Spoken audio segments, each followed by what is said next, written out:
Are you a dictator in need of public support for your latest draconian clampdown on dissent? Or a deep state plotter hoping to topple a foreign government who doesn't comply with your every wish? A low-level Machiavellian schemer looking for the ultimate trick for defeating your enemies without lifting a finger? Then look no further than this handy-dandy guide to how to engineer a crisis. This is the Corbett Report. Last week on the Corbett Report, we considered the possibility that the recent protests in Iran have been assisted by the US, Israel, and Saudi Arabia, all of whom are actively plotting against the Iranian government. As I detailed in that report, the idea only sounds outlandish to those who are ignorant of the history of repeated interventions by foreign powers in the internal politics of Iran. The joint British-American intelligence operation to overthrow Iranian President Mohammad Mossadegh, codenamed Operation TP Ajax and led by Kermit Roosevelt Jr., was a textbook example of how such operations proceed. It is not that the protest movement against Mossadegh was created out of whole cloth. Rather, it was the CIA's job to take a nascent protest movement, a small minority of people within the country already angry at Mossadegh, and then to fund, equip, enlarge, and inflame that movement, greasing the skids to the eventual transfer of power with millions of dollars in cash and promises of further support. Roosevelt proceeds with a plan that involves rented crowds of people, right? Right. Can you explain that? Yeah, well, this is a big aspect of Iranian politics. Anybody who's been around the last 30 years or so will be familiar with televised scenes of huge crowds in Iran, whether it's when the Ayatollah Khomeini returns to the country after exile or things of that sort. And crowds are a key element going back decades in Iranian politics. Things are just generally unstable enough that if you get enough people out there, you can really change things around. So that was always a key part of the plan. Was there were several aspects to it, but one of the keys was get these crowds out there any way you can and make it look like the Shah has everybody's support, and we hope we'll carry the day. In fact, from an intelligence point of view, the coup against Mossadegh was a remarkable success beyond all expectations. The operation required only a handful of on-the-ground operatives, $7 million in bribe money for the rent-a-crowds, and the complicity of the bought and controlled corporate media at home. In fact, although the role of the CIA in helping to organize the protests that led to the overthrow of Mossadegh has been known for decades, it wasn't formally admitted by the agency until 2013, 60 years after the fact. Just last year, the State Department released a slew of new documents describing in greater detail how Roosevelt and his agents used rent-a-crowds to boost the support for the Shah and give the impression of a popular uprising. But that was then. This is now. How can an outside power intervene to stir up protests or incite violence in a targeted country in the modern day and age? For an example, we need look no further than the Euromaidan protest in Ukraine in 2014.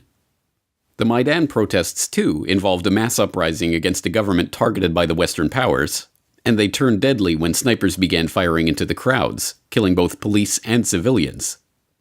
That both sides were targeted in the shootings makes no sense from a strategic perspective, unless the purpose of the shooting was actually to escalate the violence and drive the protests to their eventual conclusion: the overthrow of President Viktor Yanukovych.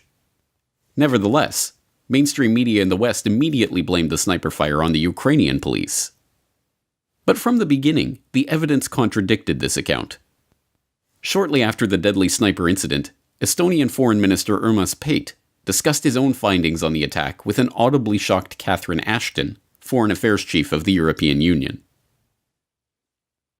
All the evidence shows that people who were killed by snipers from both sides, among policemen and people from the streets, that they were the same snipers killing people from both sides.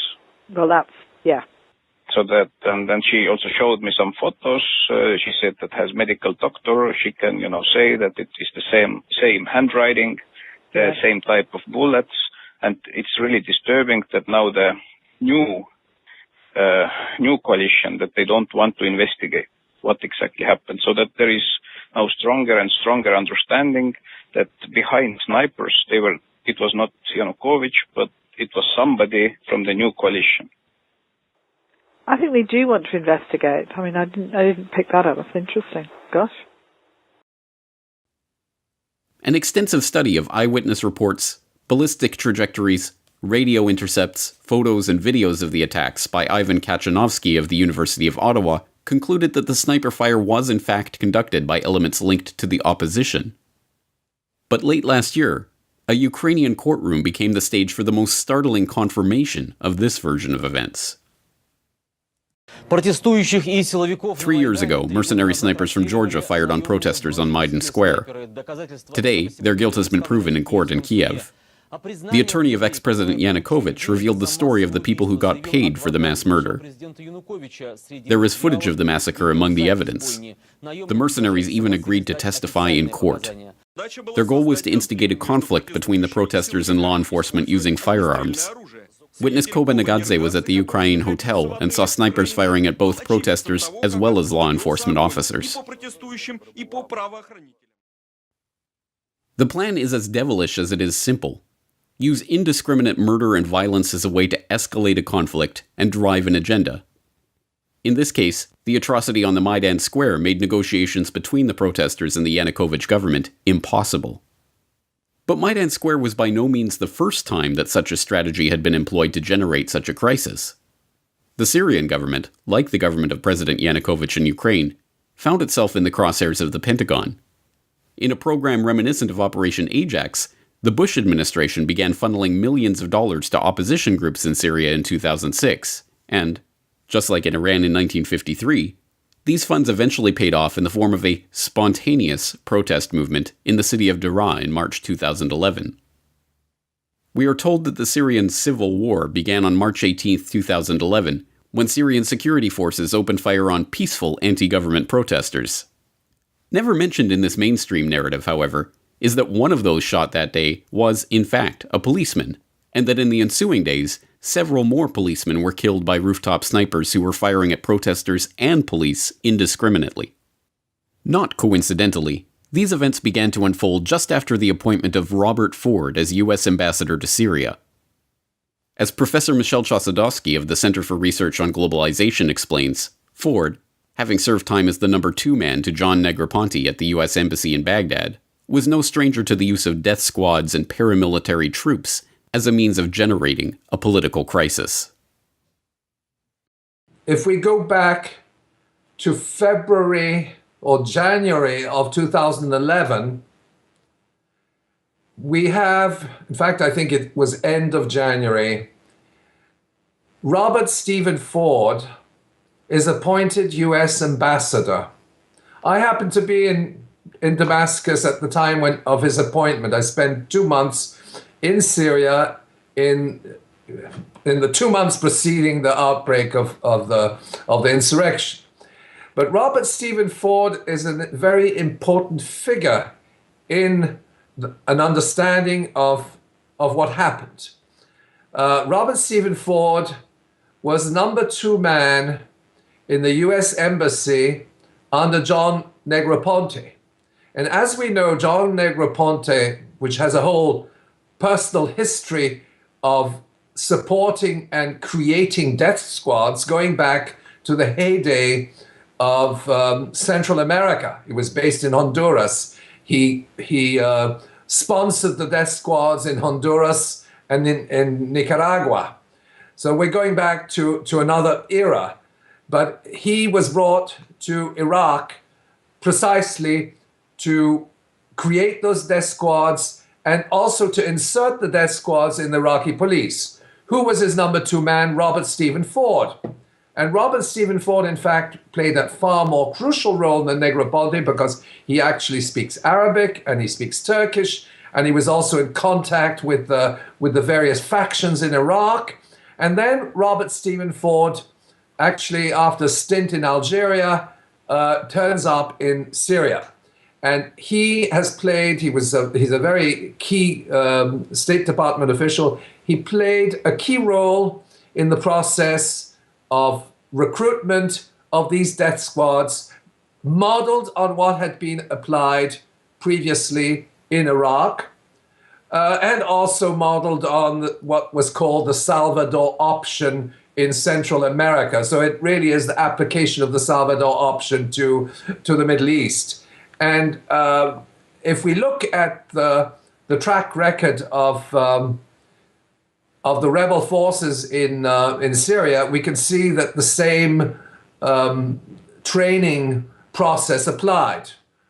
These are killers, and they are there to kill civilians.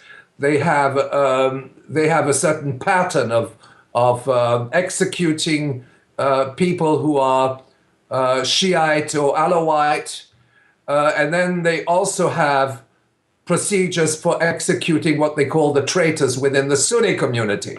And then what was applied was the concept of ethnic cleansing in all the Christian communities in Syria. So there was a very structured insurrection which was essentially directed against the civilian population.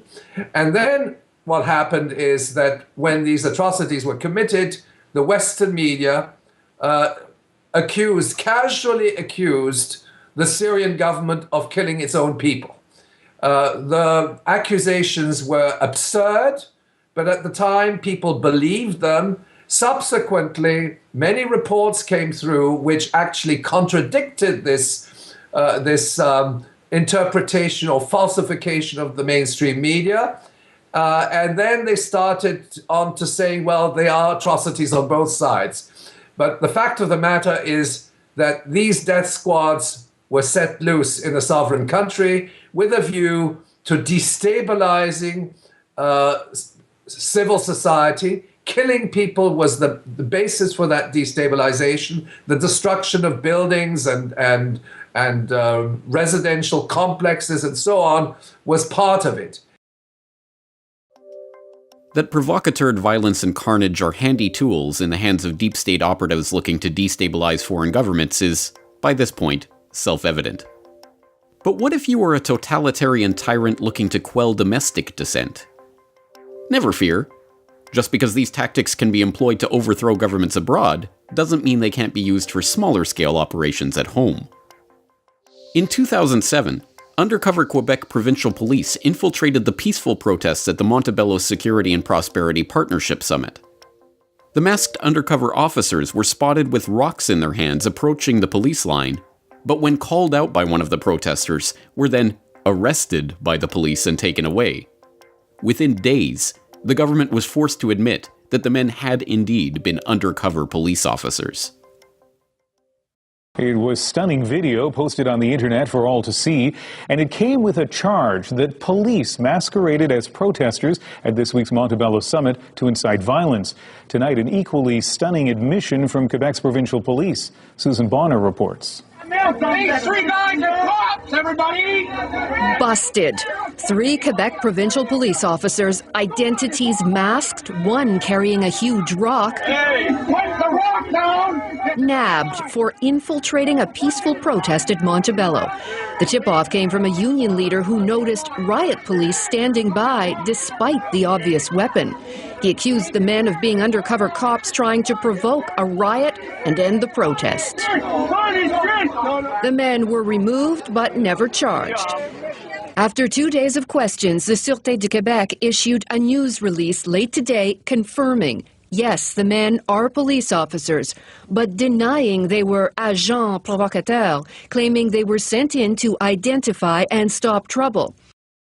Brother, take your mask off. No. Put the rock down, man. Put the rock down. Hey. Put the rock down. This is our line. You fucking cops. You fucking cops, get out of town. Cops out of town. Hey, Steve. Hey, Steve. Leave these guys alone. That's our line. You're fucking cops. And so, when it came time for Toronto to host the G20 summit in 2010, Dan Dix of Press for Truth confronted Toronto police spokesman George Tucker about the possibility that similar provocateur tactics would be used there. Tucker's response was hardly reassuring.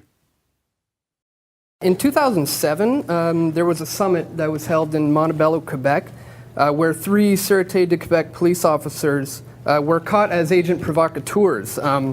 They were dressed as aggressive protesters with rocks in their hands in an attempt to incite violence. George, as a representative of the Toronto Police, can you assure us that the Toronto Police Force will not engage in any police agent, provocateur agent activities at the G20 summit? Other matters, security matters, I'm not at liberty to discuss those in an open format. And, predictably, when the G20 rolled around, the police were up to their old tricks. Protesters who had been outed as undercover cops were caught running behind police lines, protected by their fellow officers. Crowds of identically clad black bloc protesters were allowed to rampage through the streets for hours on the first day of the protests, so that a clampdown could begin the next day, resulting in the largest mass arrests in Canadian history. And in one incident that became the iconic image of the Toronto G20, police carefully parked and deliberately abandoned a police cruiser in the middle of the protests, and then allowed the masked protesters to smash it to pieces and set it on fire, letting it burn for hours in full view of the cameras of the mainstream news networks. As you're seeing behind me, the black spots on the pavement from where the police cars were burned yesterday by alleged anarchist groups down here on Queen Street West in Spadina. Now, I was here filming the event as it took place when those police cars got left. I think an important note to make is that the police cars were driven in by police, which then they got out of the police cars, surrounded them in a C formation with a number of riot cops, and then the riot cops backed off and left the police cars there. And I filmed it after the police cars were left. There was one on either side of the street. Both of the police cars were being destroyed incrementally by various protest groups, but they weren't lit on fire for about 6 or 7 hours. These cars were left here for 6 or 7 hours on this street. Now, the police have tow trucks. They have tow trucks that are paid for by our tax money with the $1 billion that they've been spending for security. 6 or 7 hours they were left here on the street, and then about 6 p.m. the cars were allegedly lit on fire by anarchist groups. They were also left to burn. After they were lit on fire, they were left to burn for nearly an hour until the cars were nearly molten metal on the street. Now, the police had every opportunity to call a fire engine down, to put these fires out, to cordon off the area, to get these vehicles out of here, but they needed some sort of a reason to crack down on people all over the city. Now we're seeing arrests all over the city, we're seeing detainments, we're seeing people going into people's houses, and this is all caused by these alleged groups that lit a few police cars on fire. They wanted to leave this happening as a photo opportunity to discredit legitimate protesters that were protesting the G20. There's over 500 people now in the film studios down there that are being detained unlawfully against our Constitution, against our Charter of Rights and Freedoms, and against the right to free speech and the freedom to stand up for what you believe in this country. In 2016, the Ontario courts finally granted the ability for the more than 1,000 peaceful protesters illegally detained during the summit to join a class action lawsuit against the Toronto Police Force. But that appeal was then dismissed by the Supreme Court at the urging of the police board. The top-ranking officer who ordered the illegal mass arrests, Superintendent Mark Fenton, was found guilty of professional misconduct for his actions, but that only led to a reprimand and the loss of 30 days paid vacation. In the end, the engineered crisis worked perfectly. The images of the flaming cop car played across the mainstream propaganda channels all weekend, justifying the kettling and mass arrests of over 1,000 peaceful protesters in the minds of an easily duped public, still enthralled by the narrative of the mainstream media networks. One officer received a slap on the wrist, and no one was ever charged, let alone prosecuted, for the use of undercover provocateurs who instigated the violence in the first place. To be sure, this is by no means a strictly Canadian phenomenon. At the 2009 G20 in London, a tiny group of masked individuals who the media identified as protesters stage-managed a carefully contrived smashing of the windows of an HSBC branch for a gaggle of press photographers who in fact overwhelmingly outnumbered the so-called protesters. Not caught on their cameras was any sign of any of the police that were prevalent at all times and all areas throughout the G20 demonstrations. And in 2008, the Denver Post reported that undercover Denver police, dressed as protesters, had instigated a struggle with uniformed police that resulted in 106 people being arrested and an indiscriminate pepper spray attack against the assembled crowds. Time and again, in country after country, engineered crises have been used to further the goals of deep state agents and would-be tyrants. Undercover forces are sent into situations to stir up crowds, instigate violence, raise tensions, and justify the next move on the chessboard, whether that be the toppling of the government or the delegitimization of peaceful protest. And time again, with controlled media organizations on hand to document the events in a biased and uncritical manner, these engineered crises have helped these operatives accomplish their mission. So don't worry. The next time you need to engineer a coup, whip up a violent movement, or clamp down on dissent, just know that you are only one engineered crisis away from achieving your goal.